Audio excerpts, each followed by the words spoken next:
আসসালামু আলাইকুম। আমি মোহাম্মদ মাহবুব আলী। আজকে আমি দেখাবো কিভাবে আপনারা সেকেন্ডারি বিম ডিজাইন করবেন, অর্থাৎ এই বিমটা আপনারা কেমনে ডিজাইন করবেন। আমরা বিম ডিজাইন ওপেন করি।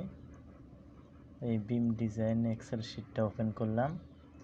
এরপর আমরা মোমেন্ট কোএফিসিয়েন্ট চার্টে যাই। এখানে দেখুন 1/16, 1/14, 1/10, 1/11 এইভাবে বিস্তারিত দেয়া আছে। ক্যান্টিলিভারের জন্য হাফ, কিন্তু সেকেন্ডারির জন্য দেয়া নাই। সেকেন্ডারির জন্য আমি বলে দিয়েছিলাম হয়তো কোনো একটি ভিডিওতে 1/24। তাহলে আমরা সেকেন্ডারির জন্য 1/24 ধরে ডিজাইন করব। তাহলে আমাদের এই বিমের লেন্থটা আগে জানা দরকার।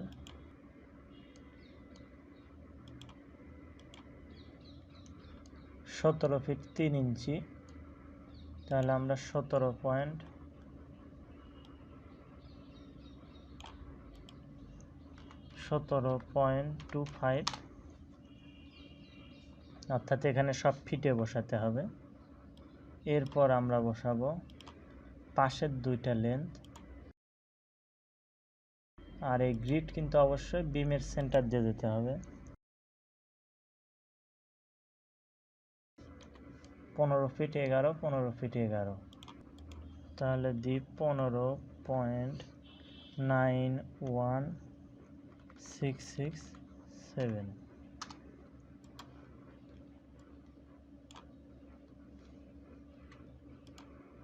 কপি করে আবার এইখানেও বসিয়ে দিলাম। এই অ্যাড লোড এরিয়া 0 থাকবে, কারণ আমরা এক্সট্রা কোনো লোড অ্যাড করতেছি না এখানে। তাহলে লোড এরিয়া অটোমেটিক যোগ হয়ে গেছে। তারপর আমরা একটু মিলিয়ে দেখব, যদি মেলানোর দরকার হয়। আমরা যদি মনে করি না আমরা একটু দেখতে চাই, আমরা মিলিয়ে দেখতে পারি। এখন দেখি এরিয়াটা মিল আছে কিনা। পলিলাইন দিয়ে টানলেও হবে, অথবা এরিয়া দিয়ে ইন্টার দিলেও হয়, একই কথা।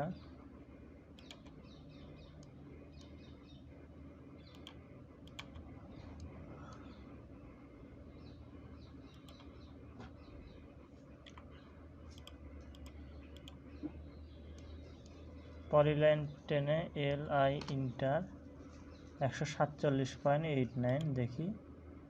এই যে 147.89, 100% মিল আছে, কারণ আমরা বিমের সেন্টার দিয়ে টানছি, এই জন্য আমাদের লাইনটা মিল আছে। একটু এদিক সেদিক দিয়ে টানলে মিলতো না। মূলত আমরা চেক করলাম, আর কিছু না, ঠিকই থাকার কথা। এখন এইখানে এই পাশে কলাম আছে, এই পাশে কলাম নাই। এখন কলাম থাকলে তো রিয়াকশান দিতে পারে, কিন্তু কলাম না থাকলে তো সেই রকম কোনো রিয়াকশান আসে না, বা একদম রিয়াকশান নাই বললেই চলে। তাই এখানে মোমেন্ট কোএফিসিয়েন্ট 1/24। যদি এই ইন্ডে 1/24 হয় এখানে, তাহলে এরপর থেকে 14, এরপর 10, কারণ এইদিকে কন্টিনিউয়াস। দেখুন এই যে এইখানে হবে 10, এইখানে হবে আবার 1/11, তারপর কন্টিনিউয়াস চলবে। আর মধ্যে 14 দেওয়া যেতে পারে, বা 16 দিলেও সমস্যা নেই, কারণ সেকেন্ডারি বিমের মোমেন্ট কোএফিসিয়েন্ট খুব কম ধরা হয়। একদম সিম্পলি সাপোর্ট বিমের মতো করে ডিজাইন করা হয়। এই দিকে রিয়াকশান নাই বললেই চলে, অর্থাৎ এইখানে এক্সট্রা স্টপ হবে না যদি 1/24 বসাই, না হওয়ারই কথা। তাহলে আমরা এখন ক্যালকুলেশনে চলে যাই। একটু হিসাব করতে হবে, কারণ এই পয়েন্টে আমরা নিয়ে যাব। ওয়াল লোড লেন্থগুলো আমাদের দরকার। প্ল্যানে বসালাম। এর মধ্যে ওয়াল আছে কতটুকু, শুধু বেশি হাইটের ওয়াল আছে এইটুকু।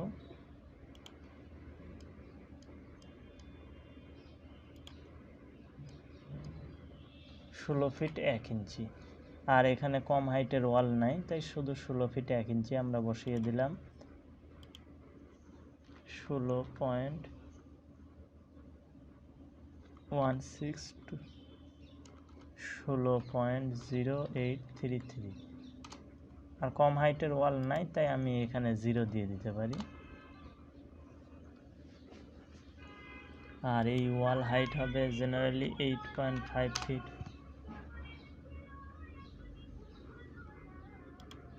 আর লাইভ লোড 40 দিলাম। ইনক্রিজ লাইভ লোড, আমরা যদি কোনো পার্সেন্ট লাইভ লোড বাড়াতে চাই বাড়াতে পারবো, না বাড়াতে চাইলে বাড়াবো না, দরকার নেই। 0 করে দিলাম। এখন মোমেন্ট কোএফিসিয়েন্ট তো আমাদের এখানে দেখুন, সব ডিলিট করে দিচ্ছি। এই পাশে 1/24, এই পাশে 10, আর এই পাশে 11, অর্থাৎ 11 তো আসবে না। আমরা এই বিমের মধ্যে 3টা পয়েন্ট, 1 পয়েন্ট, 2 পয়েন্ট, 3 পয়েন্ট, এই 3 পয়েন্টে আমরা মোমেন্ট কোএফিসিয়েন্ট বসাবো। তাহলে এই দিক থেকে শুরু, এইখানে যদি 24 হয় তাহলে এখানে 14, বাদ বাকিগুলো ঠিকই থাকবে। তাহলে আমরা এখানে যদি 24 বসাই, এখানে 14, এখানে 10, ঠিকই আছে। এরপর স্টিল কনক্রিটের মান আমাদের দরকার হলে আমরা চেঞ্জ করে নেব। বিম হাইট উইথ আমরা চেঞ্জ করে নেব। যদি 15 দেখি, 12, ফেল করতেছে, ডিজাইন ইজ ফেল। আর আমাদের খেয়াল রাখতে হবে যে এই বিমটা যে এই বিমের উপর আসতেছে, অর্থাৎ এই বিমটা হয়তো এখন আমি ডিজাইন দেখাবো না, পরে দেখাবো, তবে এই বিমটা অবশ্যই এই বিমের সমান অথবা এর চেয়ে এই বিমের হাইটটা বেশি হতে হবে। কারণ ও যদি এর চেয়ে বেশি হয় তাহলে মুশকিল। 15, সাধারণত ওই দিক থেকে যে হাইটে আসতেছে এখানে তো তার চেয়ে ব্যতিক্রম হবে না, বৃদ্ধি পেলে পুরোটাই বৃদ্ধি পাবে, কারণ আমরা আলাদা আলাদা দিই না। তাহলে 15 হাইট দিলাম আর উইথ দিলাম 10, ঠিক আছে। এখন হাইট দেওয়ার ফলে এখানে কি আসতেছে, আমরা রড বসাবো। 2টা 16 মিলি উপরে দিলাম। এদিকে তো 1/24, এই যে পয়েন্ট এ কতটুকু, এই যে এতটুকু এই রডটা, আর পয়েন্ট সি, এই যে সি পয়েন্টের রড কতটুকু, এই এতটুকু, আর এই 14 এই পয়েন্টের রড কি, এই এতটুকু।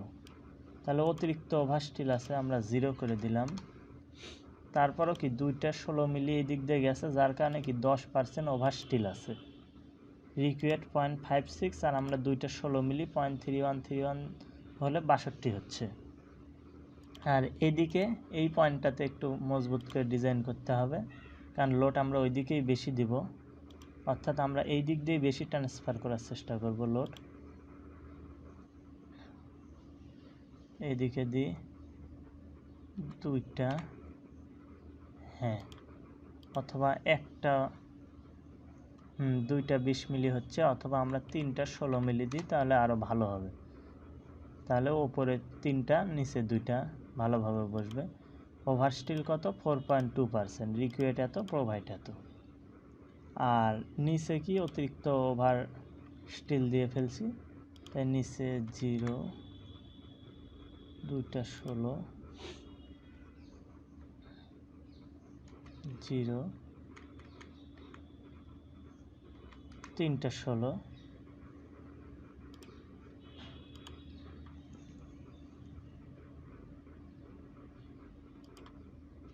2টা 16, আর একটা 20।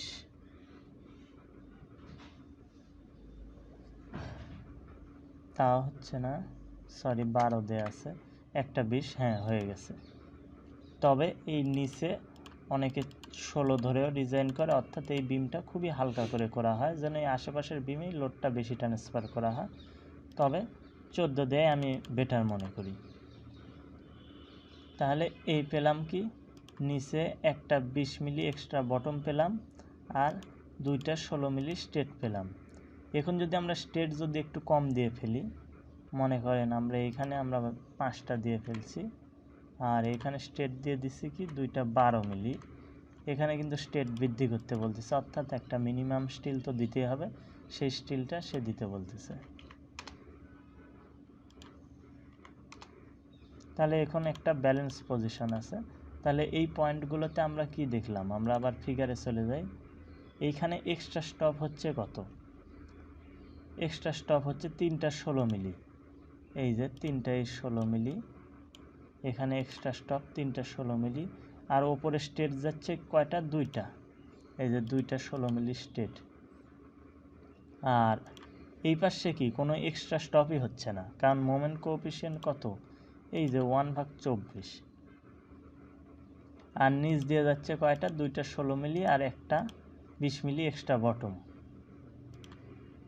এই একটা 20 মিলি এক্সট্রা বটম।